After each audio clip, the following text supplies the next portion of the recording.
Next up is going to be Jeff Patterson. He's coming in live as we speak. Here we go. Hey, Jeff, how are you today? Why don't you let everybody know who you are, what's the name of your company, and what you're all about, and what your question is. Jeffrey Patterson. Good to see you, Ari. Hey, Jeff. The name of my company is Finnegan, Charles, Rasnick, and Patterson, and I am an attorney headhunter, which is a bad word, but it's an old habit that's going to die hard. So, as you know, actually, this question just came to me as I logged on. I'm trying to ratchet up activity on LinkedIn because my book will be published soon. And Steve was explaining I'm relatively new to LinkedIn, and so my activity level is just about non-existent. And apparently, this is going to fall on deaf ears if I don't ratchet up the activity. So, how often, in terms of just drumming up activity, like citing an article, commenting on an article, liking somebody else's post, commenting on somebody else's post, just activity in general, how often should I be doing something on LinkedIn? Well, the extreme answer is as much as possible. 10x. Now, yeah, because there are a lot of rules that the LinkedIn experts say that you should not do.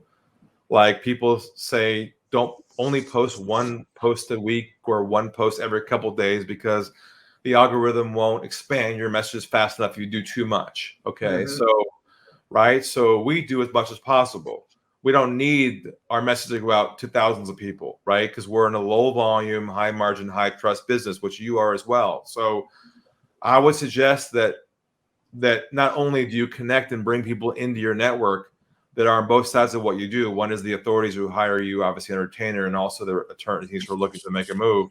You both bring them, but also that you have a system, a regular pattern, a pattern of some sort, maybe say every other week or twice a week. You post up an article on there of some sort that's content related. You mentioned your book coming out soon. You have some brief video of you being interviewed about your content. So I think if you have a rhythm that becomes a system for yourself, that's the answer. Otherwise, it gets very overwhelming. You start feeling guilty for not posting something up in the last couple of days. You're like, oh, I should be doing some more work. And that's what allowed me to release myself from that sort of guilt of not doing something on LinkedIn. That's the first thing, is a consistent pattern. And then the next thing is it's once you have that pattern and your network starts to see that you are visible and you are providing interesting ideas and insights, then we can come up together with a way to engage them directly, because you'll be on the first connection.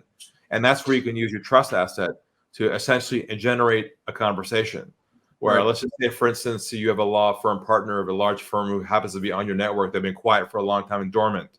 And all of a sudden, the interview's posted about you, about one of your topics, and they like your message, or they make a quick comment. And you go, oh, okay, that guy's engaged. He's been watching. Then you can go and send him a message that says, hi, Mike, Jeff here. I just want to thank you so much for interacting and appreciating the content that I'm posting up about the topic of XYZ.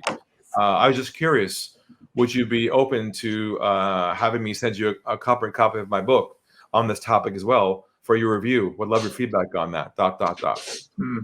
That's how you move them from a passive observer of what you do into an engaged conversation where they start moving down your process to a live book, a live conversation, then an onboarding meeting from there. That's really the path of how you start feeding your funnel, so it's consistent over and over again until it becomes a system. Now, one thing to consider too is, in your case, the content that you have is really it's not unlimited, it's framed, and you could basically create these mini posts in advance based upon your content that you do and just set them to go automatically out once a week for the next, whatever time frame, say 6 months, and then you can repeat them all over again. People forget stuff within a couple of days. So like I have, for instance, videos that I've created over the years that are preset to go out, plenty of them.